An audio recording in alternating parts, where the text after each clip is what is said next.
Two girls, two bicycles, one city, and, for more than 30 years, investigators believed they were searching for the same killer. The similarities were impossible to ignore. Both victims were young girls. Both disappeared while riding their bicycles. Both vanished near Tacoma parks. And both cases would haunt an entire community for decades. At the time, everything pointed to one conclusion. A single predator was responsible, but years later, DNA would reveal something no one expected. Not one killer, but two. And it all began on a spring morning in Tacoma, Washington, March 26, 1986, at approximately 10 a.m. 12-year-old Michella Welch left her home with her three younger sisters. They rode their bicycles toward Puget Park. It was an ordinary spring morning. Nothing felt unusual. Nothing felt dangerous. Just children playing outside. Just another day, between 11 and 11:30 a.m. Michella briefly left her sisters at the park and returned home. She wanted to prepare lunch before coming back. A small, ordinary moment that would later become one of the most important details in the entire investigation. When Michella returned to the park, her sisters were no longer there. According to accounts from the investigation, they had briefly left the area. Michella may have gone looking for them. At approximately 1:15 p.m., a school employee saw Michella speaking with an unidentified adult man. There was no struggle, no signs of panic, only a brief conversation.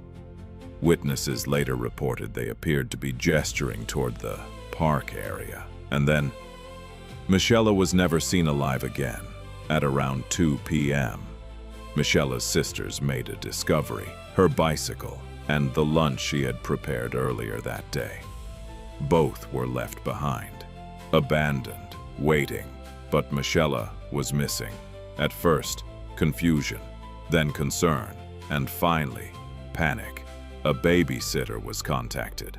Michella's mother was alerted. Police were called. At approximately 3:10 p.m., officers began searching Puget Park. What began as a normal afternoon had turned into a desperate search for a missing child. Hours passed. The search continued into the night. Then, at approximately 11:25 p.m., a devastating discovery was made.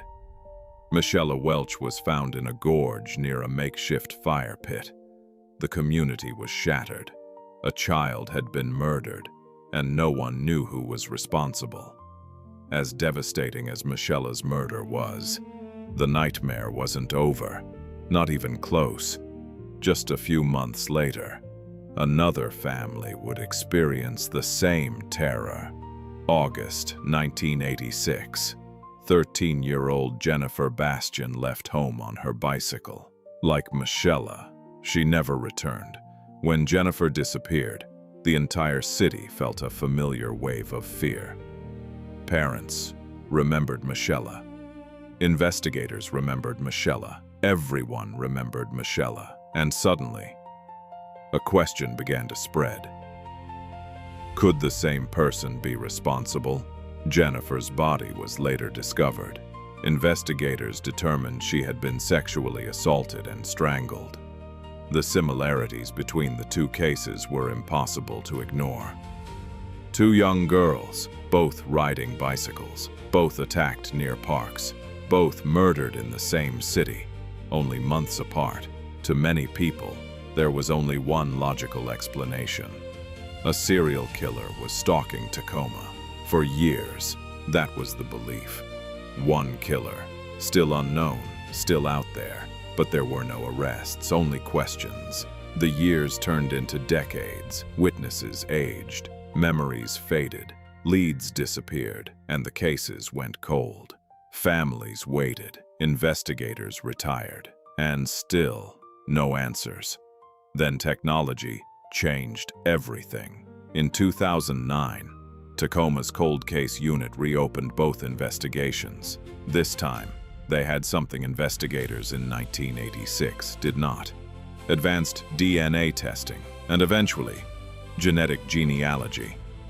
Instead of searching for a suspect directly, investigators searched for relatives, family connections, a DNA family tree, built piece by piece, until a name emerged: Gary Hartman. At the time, Hartman had lived an apparently ordinary life. He had once worked as a registered nurse.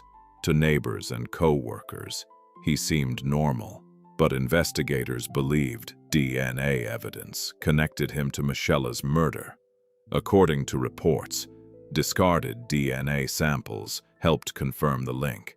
Hartman was arrested, charged, and later convicted.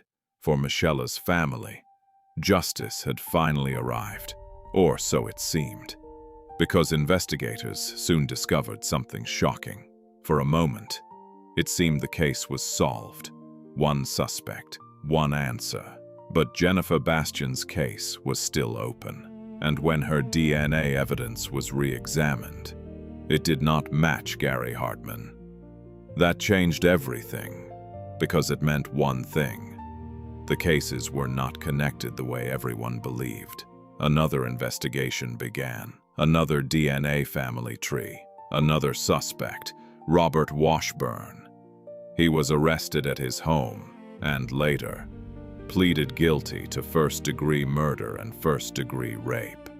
He was sentenced to approximately 26 years and 6 months in prison. 2 girls, 2 killers. For decades, the truth remained hidden. DNA finally revealed the answers. Justice came, but far too late.